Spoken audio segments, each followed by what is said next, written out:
Hello everyone! The story of Archimonde does not begin with Archimonde himself. It begins with the Titans and Sargeras. The Titans had a mission to bring order to the universe. They shaped the worlds, they created life, and took out those who were against their vision. The Titans were led by the Pantheon, and their champion was called Sargeras, and his task was defending their mission against the darkness of the universe. He imprisoned countless of demons, dreadlords, and all kinds of evil creations. He performed this duty for thousands of years, but over time he began to doubt. If the universe was supposed to be all about order, then why was it fighting the Titans so much? Why was there so much evil and chaos in the world? Was that perhaps the way it's supposed to be? He talked with the other members of the Pantheon about this, but they couldn't help him. They weren't able to convince him of the truth of their mission, and Sargeras left the Pantheon. The corruption within himself, the doubt and despair, they started to manifest on the outside. Great flames burst forth out of his body, and Sargeras decided that the Titans' their mission was folly. That order was not the way to go, and that chaos was the only truth of the universe. His mission was no longer to protect the work of the Titans, quite the opposite. His mission became to destroy their work.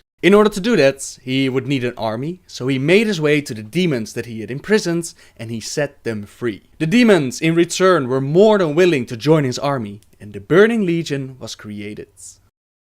Sometime after this, Sargeras found a planet called Argus, and on this planet were very powerful beings, namely the Eredar. The Eredar were ruled by three leaders, namely Velen, Archimonde and Kil'jaeden. Sargeras wanted them into his army, so he made contact with the leaders and he showed them a future in which they would receive incredible power, knowledge beyond their imagination, and planets full of loving subjects who would worship and honor them. Archimonde and Kil'jaeden were directly on board with this plan. They were taken away by Sargeras and his powers. But the prophet Velen felt like something wasn't quite right. He meditated on this problem, and the Naru showed him the truth of the vision. The loving subjects were actually demons. The powers given would transform them into unnatural beings, and the planets they would come across would be destroyed. Velen saw that if they joined Sargeras, that the universe would be doomed, so he talked to his fellow leaders and showed them the truth. To his surprise, they didn't care about the truth. He had perhaps expected this from Archimonde, since he could sometimes easily be swayed if people played on his vanity. But Kil'jaeden, he had expected more of him. Kil'jaeden was the stronger one, he was decisive and he was wise, which is why Velen felt closer to Kil'jaeden, but even he was not convinced. They told Velen that this was just a vision in his mind, not a certain truth, and Velen realized that they now belonged to Sargeras. With the help of the Naru, Velen managed to gather as many of his people as he could, and he was ready to escape the planet. Unknown to him was that Sargeras had already started to turn some of his people, and they nearly killed Velen and his followers. Only because of the Naru was Velen able to escape the planet with his people, and Kil'jaeden was not happy about this. He took Velen's betrayal very personal, especially since they were so close, and he promised that he would find them and destroy them, even if it took 1,000 years. While Kil'jaeden kept himself busy with chasing the Draenei, Archimonde worked on serving his new master. Countless planets were waiting to be conquered, and he took great joy out of destroying each and every one of them. For countless years the Legion would move from planet to planet without much resistance, until Sargeras found a planet known as Azeroth. This story takes place around 10,000 years ago, and they call this the War of the Ancients. This story is told in 3 pretty thick novels, so I'll have to keep the story short and focus it on Archimonde. In this time period, the Night Elves were the most sophisticated race on Azeroth. They wielded powerful magic given to them by the Well of Eternity. We don't know much about the well, where it came from or why it was created, but what we do know is that it was a great source of power. The Night Elves were ruled by Queen Azora, and she, together with her advisor Xavius and the Highborn, made first contact with Sargeras. They had been reckless with their magic, trying to draw more and more power from the well, and this had drawn the attention of the Legion. When Xavius called for his queen to inspect their portal, Sargeras called out to her, mesmerized her, and told her that he was coming. From that moment on, Azora was taken away by Sargeras. She envisioned his arrival as cleansing the world of any imperfections, turning it into something as perfect as she was. She even dreamed of ruling at Sargeras' side and becoming his queen. The portal that they had created was not strong enough to transport Sargeras to Azeroth, so they had to make it bigger. They also couldn't instantly teleport all of the Legion for a massive invasion. It happened in stages. First they sent the Howmaster Hakar. Then they sent Manoroth, and they had the plan of sealing the well from all the other Night Elves. This way they could focus all the power from the Well of Eternity on the portal, but naturally this caused some resistance. The Night Elves were no longer able to use their magic to their full potential, so they moved to the palace to ask the Queen what was going on. As the doors opened, the demons who were able to step through the portal marched out and they killed everything in sight. Queen Azshara didn't care that her people had to be murdered. She only cared about Sargeras and their perfect world, and she saw this as cleansing the world and getting it ready for Sargeras. The rest of the Night Elves who weren't part of Azshara's plans, they didn't just sit on their hands. A resistance was formed with thousands of Night Elves ready to save their queen. They loved her so much that they couldn't understand that it was their own queen who willingly led them all to their slaughter, so they placed the blame on Xavius and the other Highborn. Those that did realize what was going on, like Malfurion, Tyrande, Illidan, they played a key role in the resistance. Malfurion's skills as a druid allowed him to defeat Xavius, and he closed the portal that Manoroth had created, halting the Legion's invasion, but he didn't completely stop it. Too many demons had flowed through the portal already to instantly take back their cities, and this gave Manoroth enough time to reopen the portal and admit his failure to Sargeras. Except that the voice that replied to him from the other side of the portal, it was not Sargeras, but his left-hand man Archimonde. Sargeras was very disappointed in Manoroth, and it was time to bring out the big guns. Archimonde was a tactical mastermind with plenty of troops to spare, while the Night of Resistance had a very few strong players, but the troops were limited. Archimonde made good use of this. He trapped the Night Elves a couple of times, but what he didn't count on was that the dragons would aid the Night Elves. The dragon aspects had of course noticed what happened to the world, and it was Deathwing, by order of the Old Gods, who came up with a plan to create the Dragon Soul. A tiny disc fueled by a small portion of each aspect's their power, which would allow them to banish the Legion from Azeroth. What the aspects didn't know was that Deathwing was crazy and he was under the control of the Old Gods. He convinced the others to give up a portion of their power while he kept all of his power to himself, making him stronger than the other aspects. Archimonde had calculated on maybe a few of the dragons showing up to fight, but the full might of 5 dragonflights was something he didn't see coming. When Deathwing arrived on the battlefield, he used the disc on the Legion and the Night Elves cheered while the demons retreated. Then Deathwing's madness took over, and he also used the disc against the Night Elves' resistance and even his fellow dragons. In his mind, all the world was against him, and they should all bow down to his power. He nearly wiped out the entire blue dragonflight, but using the Dragon Soul did not come without consequences, and Deathwing's body began to crack. The madness within him now started to show on the outside, so he left them all to fight over the world while he went to his cave and repair himself. Whoever won the war, Deathwing didn't care if it was the Burning Legion or the Night Elves. Either one of them would bow down to his immense power, and with that he left the battlefield.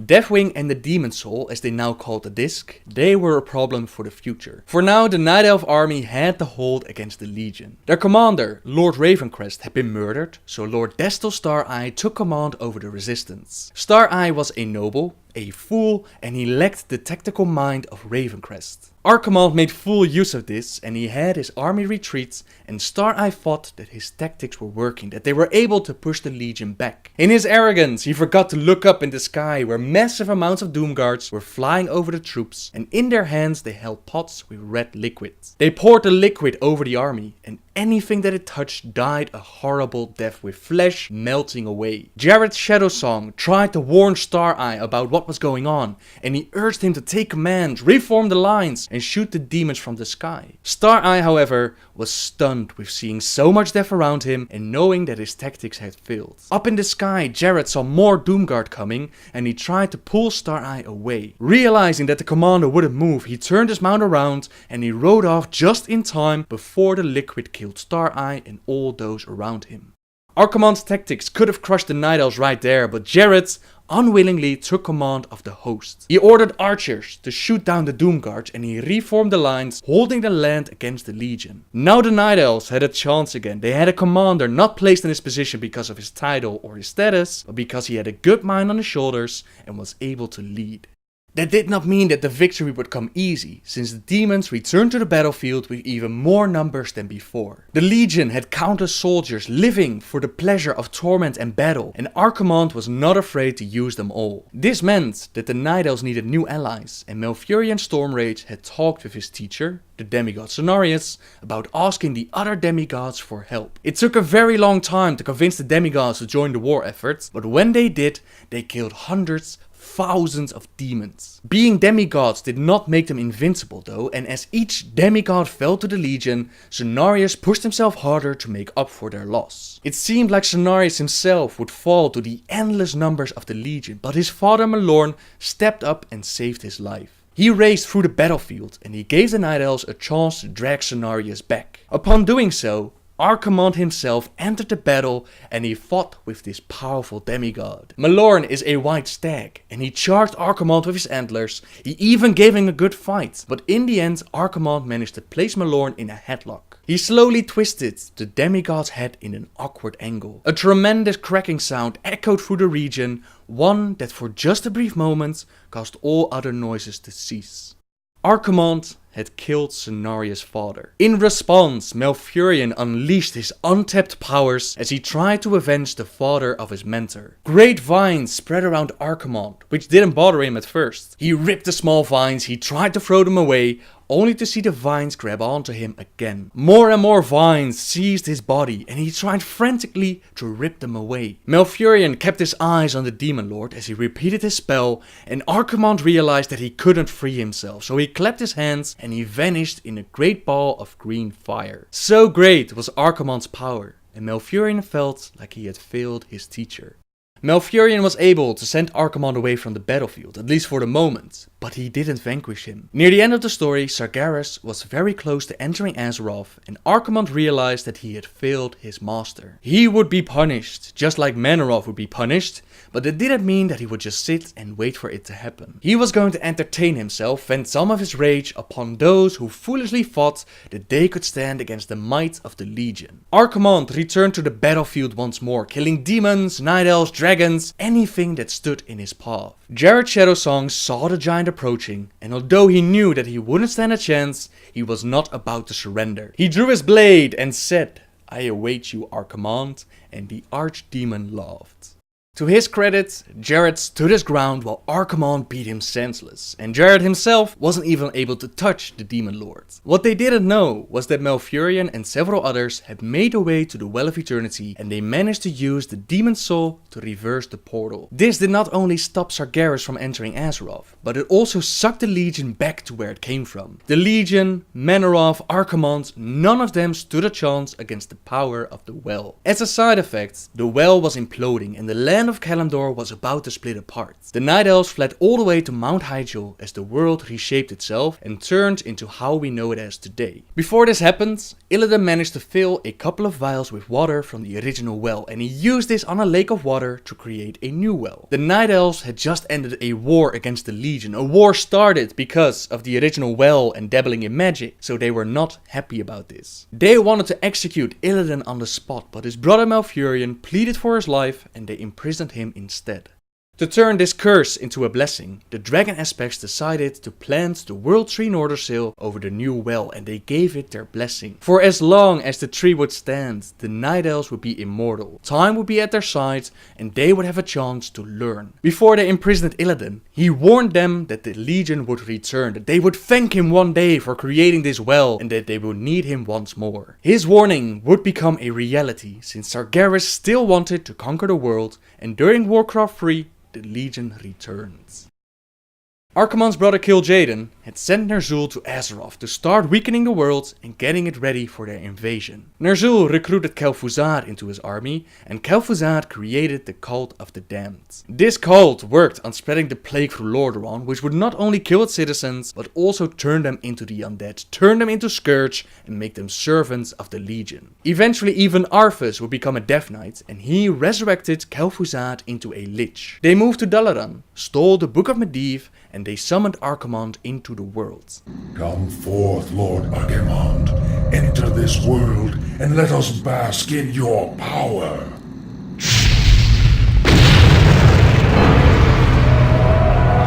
Tremble, come to this world.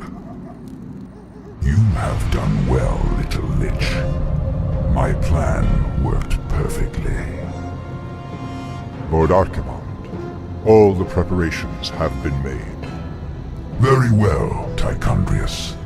Since the Lich King is of no further use to me, you Dreadlords will now command the Scourge. As you wish, Lord Archimonde. Soon, I will order the invasion to begin. But first, I will make an example of these paltry wizards by crushing their city into the ashes of history.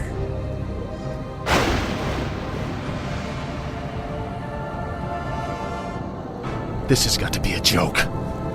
What happens to us now? Be patient, young Death Knight. The Lich King foresaw this as well. You may yet have a part to play in his grand design.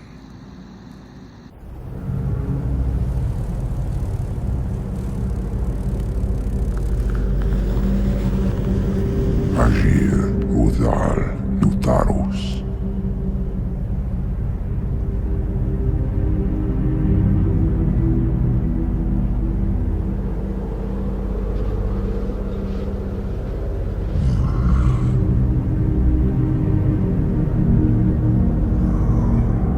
Agir Udas Betalum.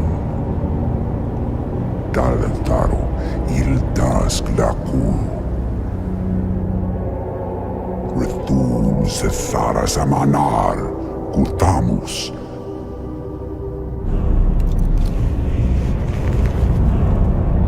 Belar Sumaris Azaratha Rakas Ilkula.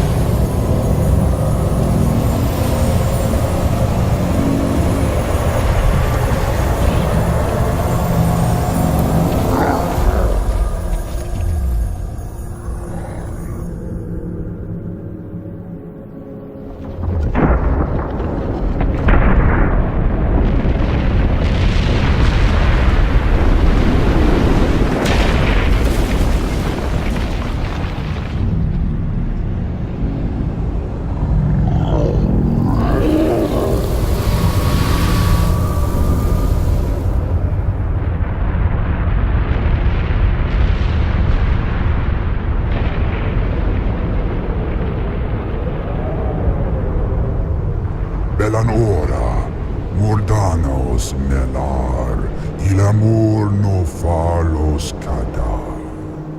Archimonde placed the Dreadlord Tichondrius in charge of the Forsaken Army, and he destroyed Dalaran as a display of power. This placed Arthas and Kel'Thuzad out of the picture for now, and Archimonde had learned his lesson from the first invasion. There were defenses on Azeroth that he needed to be careful of, and he ordered Manoroth to take out the demigod Cenarius. For this task, Manoroth decided to use the orcs who once served Kil'jaeden, and he enslaved them once more.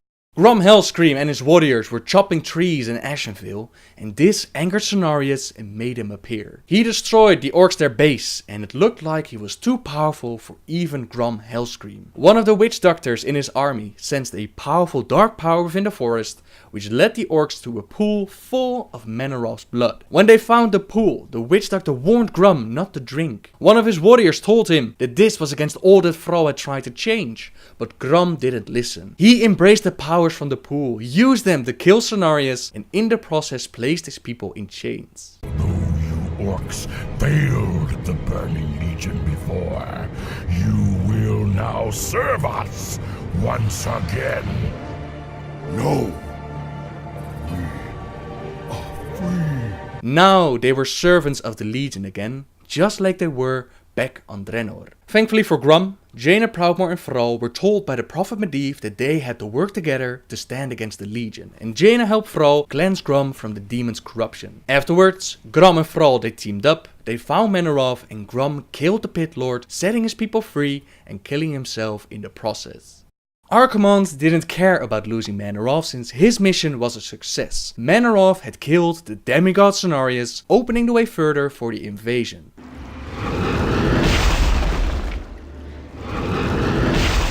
The The undead are tireless. There's no way to outrun them. You see, Lord Archimonde, we need not fear the Night Elves. The Scourge can... Archimonde, after 10,000 years, how is it possible? The Legion has returned to consume this world, woman. And this time, your troublesome race will not stop us.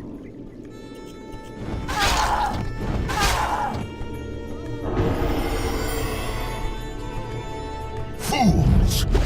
Let her slip away! Find her, damn you! Find her and kill her!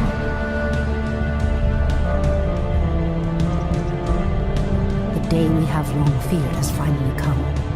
The Burning Legion has returned. I must cross the river and warn the rest of my sisters before all is lost.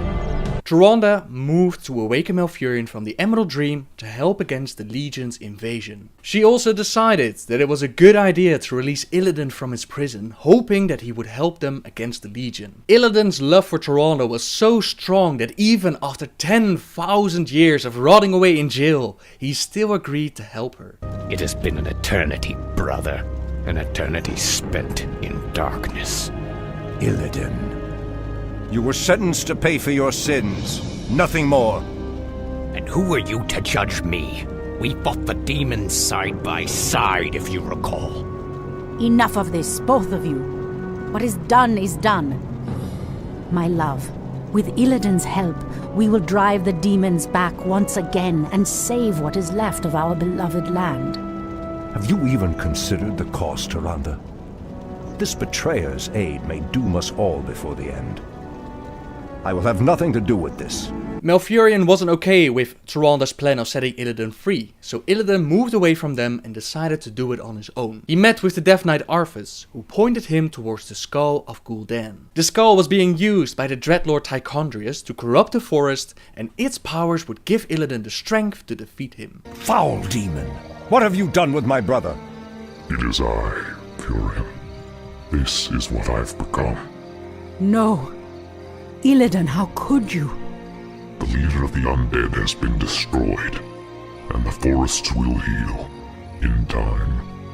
At the cost of your soul? You are no brother of mine. Be gone from this place, and never set foot in our lands again. So be it, brother. By absorbing the skull, Illidan transformed and he looked so demonic that his own twin brother didn't even recognize him. The powers granted by the skull did allow him to kill a Dreadlord and he did save the forest, but still, Malfurion and Tyrande, they condemned his actions and they banished him from their lands. This had cost them a powerful ally, but thankfully Thrall and Jaina would arrive to offer their help. In a dream, the Prophet Medivh had summoned them all together. He had summoned Malfurion and he explained his history with the Legion and his plan of stopping their invasion. Orcs, humans and Night Elves would have to team up. They would have to put away their differences, their hatred towards each other, for the greater good. They knew that Archimonde would make his way to the World Tree Nordrassil. There he could absorb the powers from the well, and while he did this he could also take away the Night Elves' immortality. Malfurion knew that they could never take Archimonde head on, so he came up with a plan. Each faction would do his job and they would slow down Archimonde. This would give Malfurion the time to summon the Guardians of the Forest.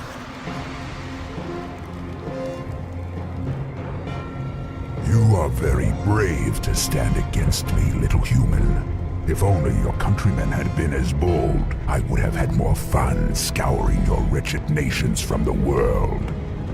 Is talking all you demons do? Stormrage, show yourself! Or do you intend to have mortal girls do all your fighting for you? You orcs are weak and hardly worth the effort. I wonder why Manaroth even bothered with you. Our spirit is stronger than you know, demon. If we are to fall, then so be it. At least now, we are free. The wretched little whelp actually hurt me. Are there none left to stand against the Legion? This is almost too easy. If I had known that this mortal resistance would be so weak, I would have launched this invasion centuries ago. Archimonde's victory here has made him overconfident. He will not see the trap that I laid for him until it is too late.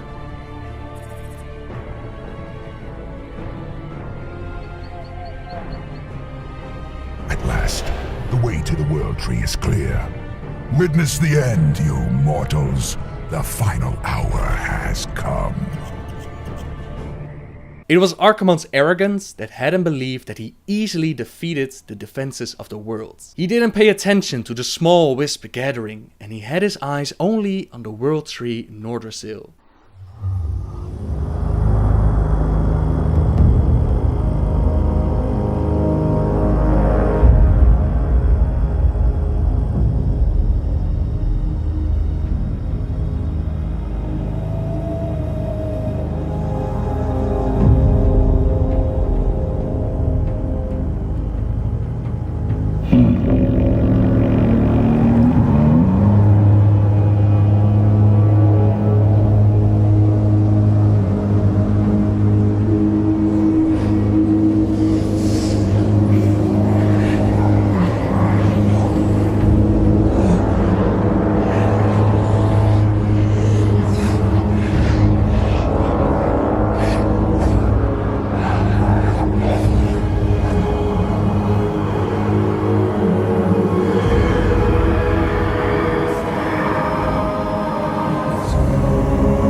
A thousand wisps detonated simultaneously, blowing up Archimonde as well as the World Tree. This cost the Night Elves their immortality, but it also stopped the Legion's invasion of Azeroth. A small price to pay for the survival of the world.